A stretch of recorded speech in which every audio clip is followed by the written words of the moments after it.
Ayan, so magandang araw po sa ating lahat. Welcome sa isa na naman pong livelihood lecture na gagawin natin ngayong araw na ito, no? So sa pagkakataong ito, tuturuan ko kayo kung paano gumawa ng Spanish style bangus sardines. Yan. So isa sa mga pinag-aaralan natin or sa mga livelihood na binibigay natin, no, is yung paggawa ng Spanish style bangus sardines. So isa ito sa mga pinakamadaling gawin sa bahay kasi hindi mo kailangan ng kumbaga maging expert sa paggawa nito kasi may kanya-kanya naman po tayong procedure at saka pwede naman pong ma-access ang mga recipe na ganito sa Google, sa YouTube, ganyan. So ngayon po tuturuan ko kayo upang sa ganun ay pwede ninyong gawing pang-negosyo sa inyong mga tahanan, no? So kung may mga regular job kayo or mga part-time jobs or mga walang trabaho, maaari ninyo itong gawing extra na pagkukuhanan ng income, no? So napakadali lamang po nito at ang kahalagahan nito ay very easy, no? Yung step po ng paggawa ng bangus, Spanish style bangus sardines ay napakadali lamang. So tara na magsimula, ipapakita ko sa inyo yung mga ingredients na ginagamit sa paggawa ng Spanish style bangus sardines. And of course, bago yan, napakahalaga na dapat ay meron tayong mga gloves, no? Napaka-importante po nito upang sa ganun ay hindi makontaminate yung ating mga hahawakang pagkain. At kung mapapansin nyo, naka-apron din po ako. Kumbaga, para sa ganun ay mas malinis, no, yung paggawa po natin at hindi po tayo madumihan. At the same time, naka-gloves po tayo upang sa ganun hindi din makontaminate yung ating mga ingredients kasi nakakaapekto po yun, no, sa kanyang shelf life ng paggawa natin ng Spanish style bangus sardines. So sa paggawa po ng Spanish style bangus sardines, ito po ang ating mga ingredients. Meron po tayo ditong of course bangus kasi Spanish style bangus nga po ang ating gagawin. So na-pre-cut na po itong mga to. Napaka-importante po, no, na bago po natin isalang itong bangus ay kailangan po nating ibabad muna siya sa brine solution. So ano nga po ba ang brine solution? Ang brine solution po ay ang pagbababad sa bangus sa loob ng 20 minutes, no, sa tubig na may asin. Tansya-tansya lang po yung asin niya nito. So para mawala lang po yung lansa nitong bangus, no? And naibabad na po ito sa brine solution for 20 minutes at hinango ko na po siya sa brine solution at ito na po siya ngayon. So meron din po tayo ditong bawang. Ayan. So hindi ko na po chinap-chop itong bawang natin. Kumbaga ang purpose lamang po nito is para mas aesthetic siya tignan, no? So hindi, kumbaga, para maiba naman. And then itong carrots po natin, ayan. So ganyan lamang po ang cut ng carrots natin, mas maganda para sa ganun hindi masyadong manipis, hindi rin masyadong makapal. So meron din po tayo ditong pickles. So wala po tayo yung buong yung whole pickles. Mas maganda po sana kung whole pickles ang gamitin, pero dahil relish ang meron tayo, okay na rin po ito, no? Pero kung meron po kayong whole pickles, mas mainam po yun na gamitin natin. So meron din po tayo ditong bay leaf, ayan, laurel, peppercorn, yung buong paminta.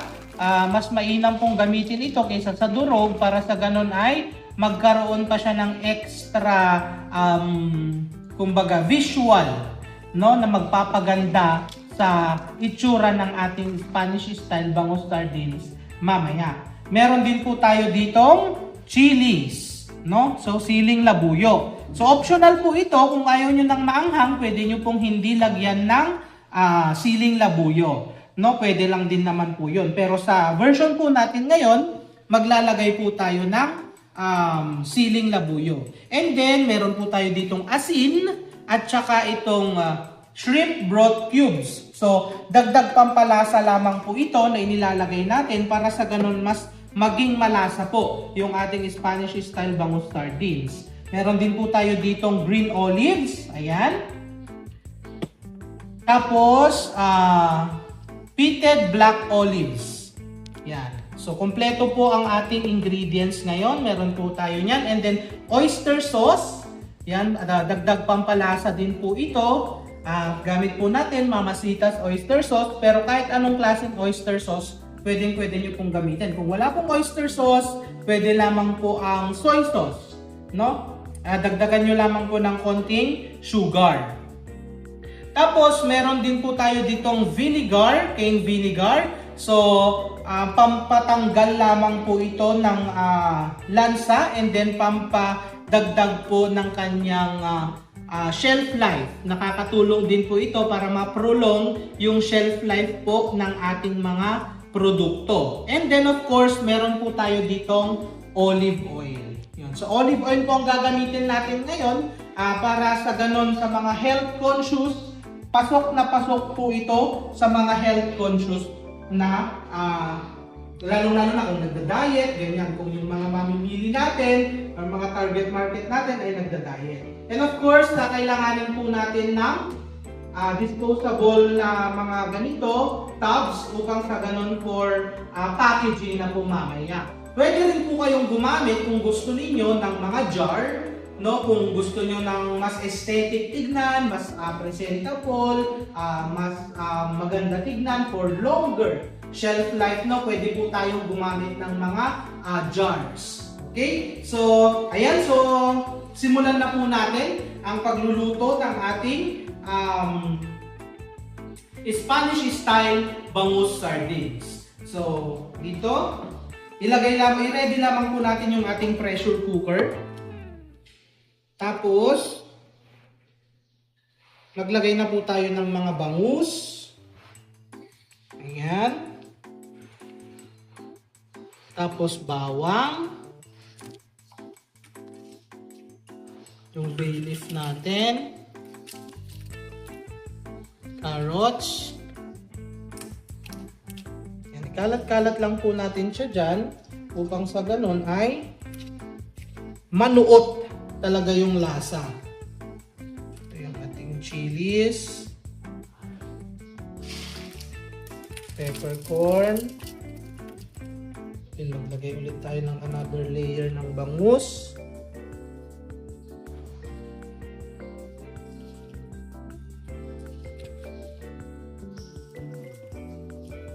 So ito po, mamaya maglalagay din po tayo ng konting tubig upang sa ganon ay mas may makakatulong yung ating olive oil sa pagpapalambot dito sa ating Spanish style bangus sardines. Ito yung pickle relish, another bay leaf.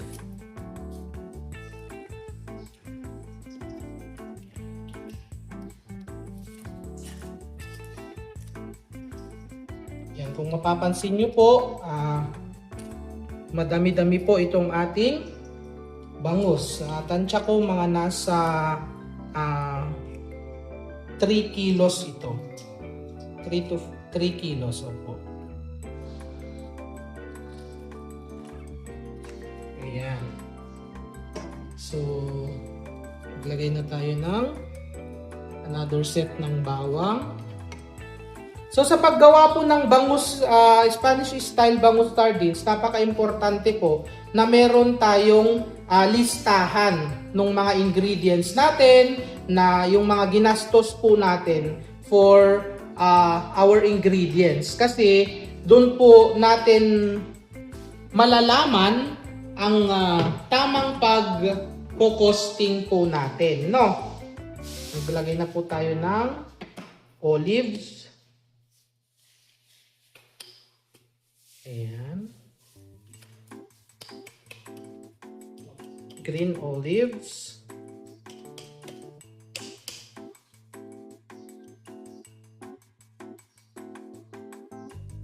Mikit na yung ating green olives.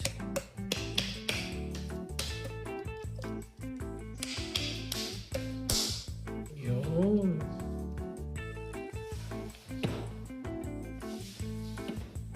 So, ipailalim lang natin yung iba. Hindi natin nalagyan kanina.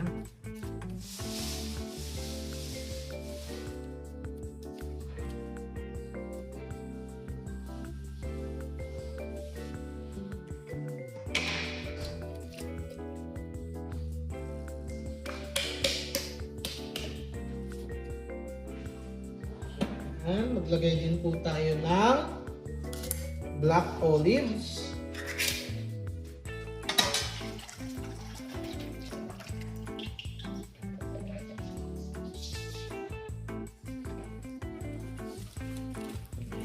Halo-halo lang po natin yan.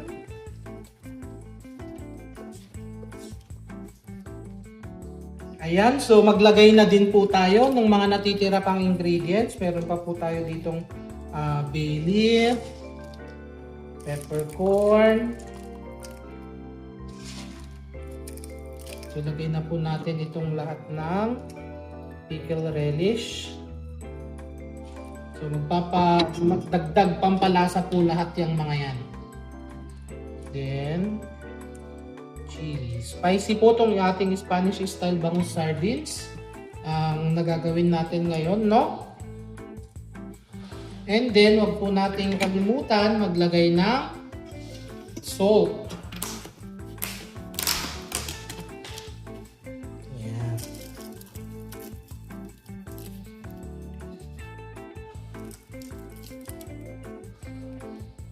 So, gaya nga po ng sabi ko kanina, dagdag pampalasa po yung ating paglalagay ng shrimp cubes. So, maglalagay po tayo niyan ng 2 cubes. So, yan po.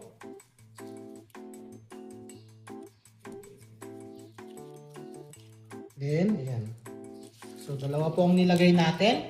And then, maglalagay na din po tayo ng oyster sauce.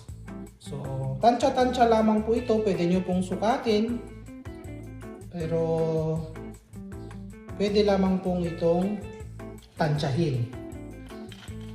Dagdag pampalasa lamang po yan. And then of course, 2 tablespoons of vinegar. Yan. And maglagay na po tayo ng olive oil.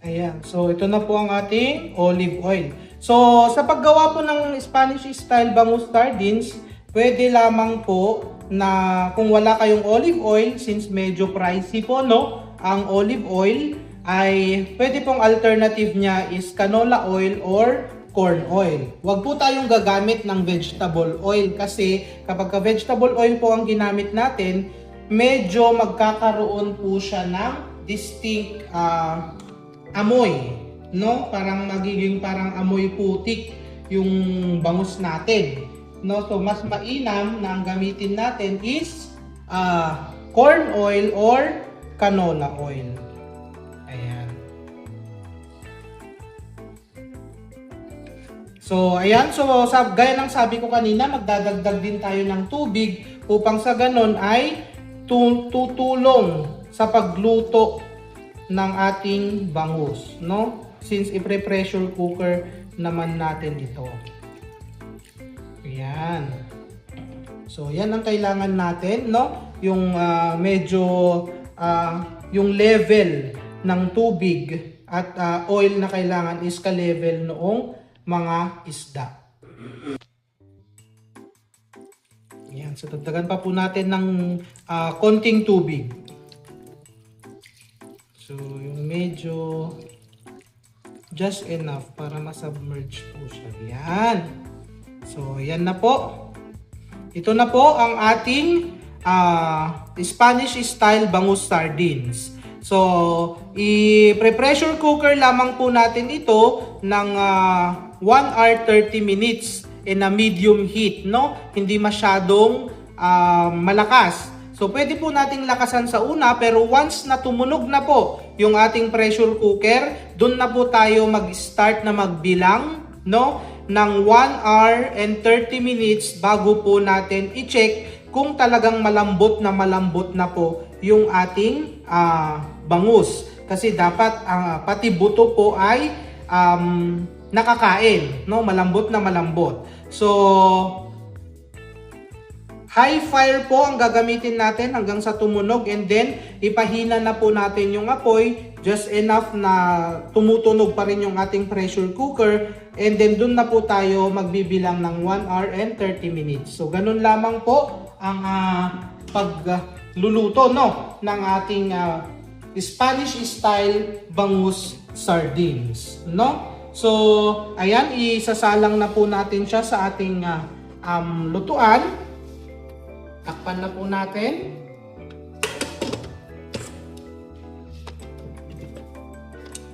Ayan. Okay, be sure na nakalock po yung ating pressure cooker. Tapos ayan. And then, antayin natin, no? Antayin po natin na tumunog yung ating pressure cooker. Once na tumunog na po siya, is doon na po tayo magbibilang ng 1 hour and 30 minutes, no? So mamaya babalikan po natin, and then after that is i-discuss naman po natin yung costing and marketing niya, kung paano natin mas mapapalago or paano tayo magne-negosyo gamit ang paggawa ng Spanish style bangus sardines.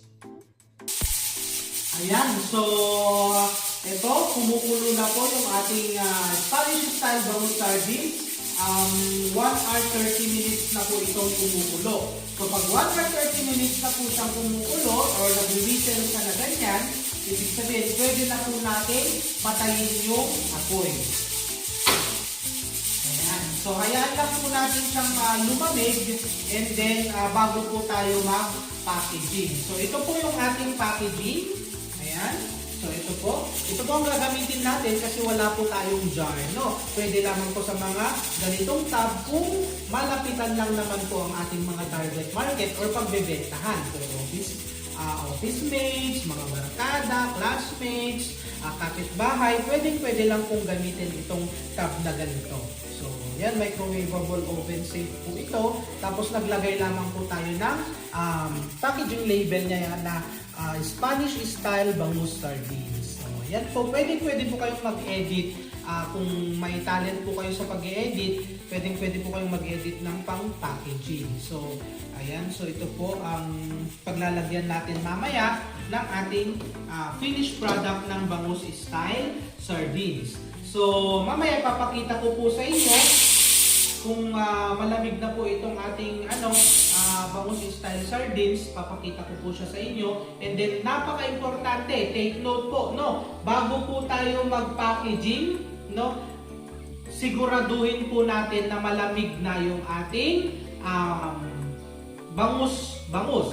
Kasi kapag mainit na tinanggal mo siya dito sa pressure cooker at nilagay sa packaging, may tendency po yun na madurog-durog. So mas maganda po kapag palamigin po muna natin bago po natin isalin dito sa ating mga packaging materials. Pwedeng tub, pwedeng mga jars, ganyan. So, and then, of course, sa pagko-costing po, no, ng ating mga produkto, napaka-importante po na alam mo yung mga cost ng bawat ginamit mong ingredients, and then, sa pagbebenta, always make sure na at least meron po tayong 40 or 30 to 50% markup po ng ating sales or selling price, no? Kasi kapag po baliktaya yung ginawa mong presyo, syempre wala ka pong kita doon. So always make sure na kapag magbebenta po tayo or magne-negosyo, dapat yun pong meron tayong profit talaga. So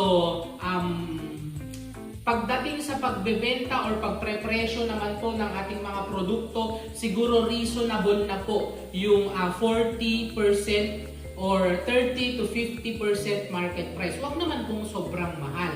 No, kasi baka mamaya wala na pong bibili. Ang tendency po nun, kapag ka masyadong mahal, syempre hindi maa-afford ng masa. So, parang limited lang ang ating target market kapag ka ganon. So, mas mainam po na pag na-compute na po natin lahat ng ingredients cost is bigyan po natin ng 30 to 50% na markup para sa pagbibigay po natin. Depende din po sa ilang packs ang magagawa nung bangus kasi nakadepende po yan sa slice, sa size ng bangus, no? Kung ilang piraso per tab ang gagawin mo, 2 piraso ba, 3 piraso, 4 na piraso, at kung magkano po natin ibebenta. So kung ilan po ang magagawa natin, doon po tayo mag-base mamaya, no, kung magkano natin ibebenta. So pagka kayo po ang gumawa, mag-base po kayo ng presyo ninyo hindi before, kundi after na po ng packaging kung ilan po yung nagawa ninyo. Doon na po kayo mag-compute kung ilan yung total na nagastos at kung ilan markup ang ipapatong po natin sa ating selling price. No? So, ganun lang po kadali gumawa ng Spanish style bangus sardines. Napakapatok na pagkain po nito ngayon. Napakadaling gawin. Very healthy. No? Pwedeng gawin sa bahay. Walang masyadong procedure. Paghalu-haluin lang. I-pressure cooker lang. At ganun na po siya kadali.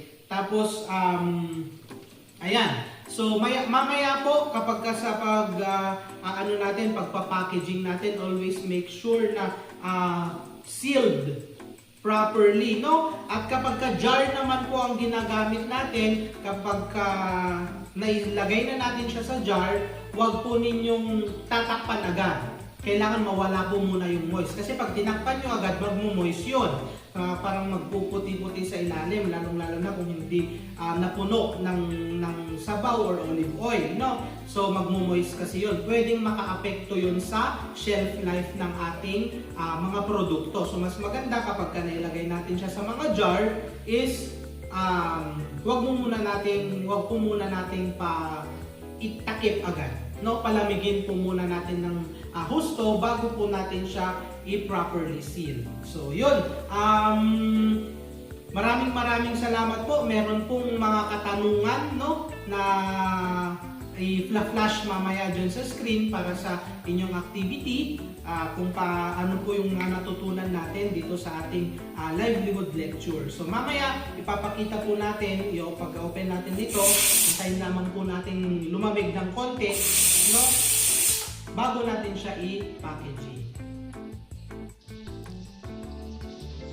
Ayan, so malamig na po itong ating pinailamig kanina na Spanish style bangus sardines. So i-open na po natin siya. Ayan, wow!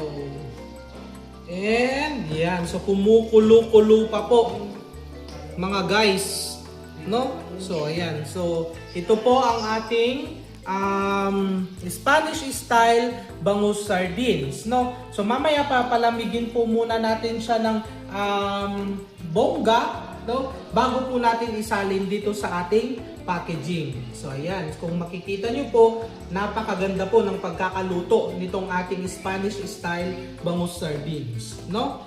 So of course, habang mainit-init pa,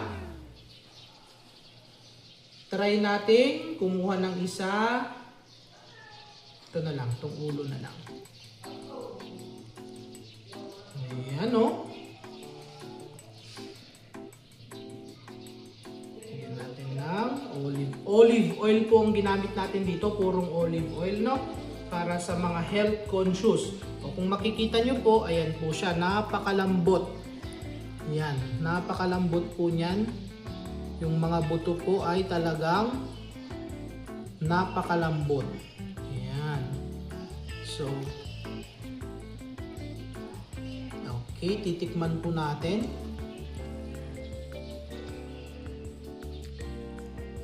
Titikman po natin itong ating Spanish style bangus sardines habang mainit-init pa. Grabe. Napakasarap. At hindi siya masyadong parang nagsasalubong talaga yung mga lasa ng mga ingredients na nilagay natin kanina. So isa pa. Ang lambot din po nung mga tinik. Talagang makakain mo lahat, walang tapon.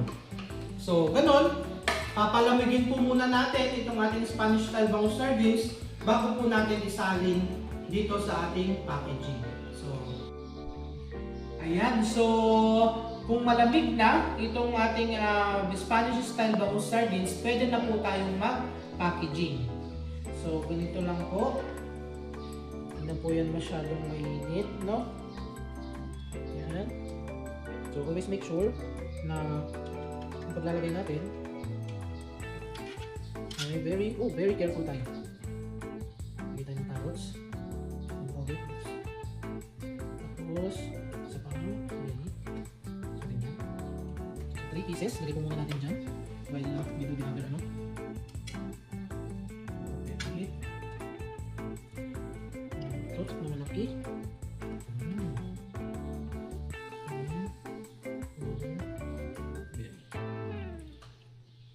So yan po. Mamaya po tayo maglalagay ng mga ingredients niya. Ito, dalawang belly. Tapos isang ito. Dadagdagan pa po natin mamaya yan. Ayan na lang muna natin muna. Tapos sa kagaya po ng sinabi ko kanina, no?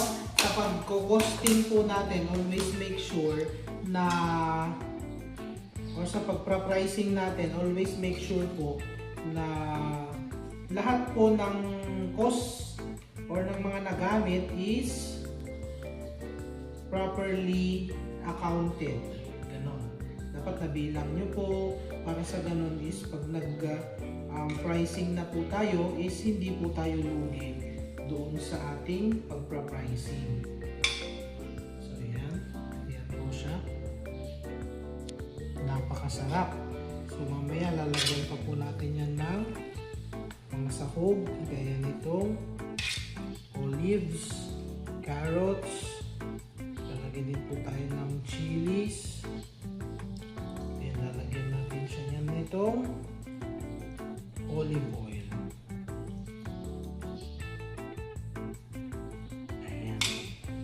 So kung olive oil po ang gagamitin natin, of course mas mahal po yung presyo nito. Pero kung gaya ng sinabi ko nga po kanina, pwede po kayong gumamit ng alternatives na canola oil or corn oil. So yan po. Ito po ang ating Spanish style bangus sardines. So ganun lamang po kadali gumawa ng Spanish style bangus sardines. Kagaya ng nakikita nyo po dito, ready na po ito for selling. So kung makakailan po kayo sa paggawa nito, doon po kayo mag-start na magbilang or mag-account ng mga expenses po natin, and then gagawa po tayo ng markup na 30 to 50% para sa pagpapatong naman po natin sa ating selling price. So yun, I hope marami po kayong natutunan dito sa ating Spanish style bangus sardines business idea, at sana magamit po natin ito upang sa ganun ay magkaroon ng extra income, no, sa ating mga tahanan at gawing pangkabuhayan. So yan, maraming salamat po at magandang umaga sa ating lahat.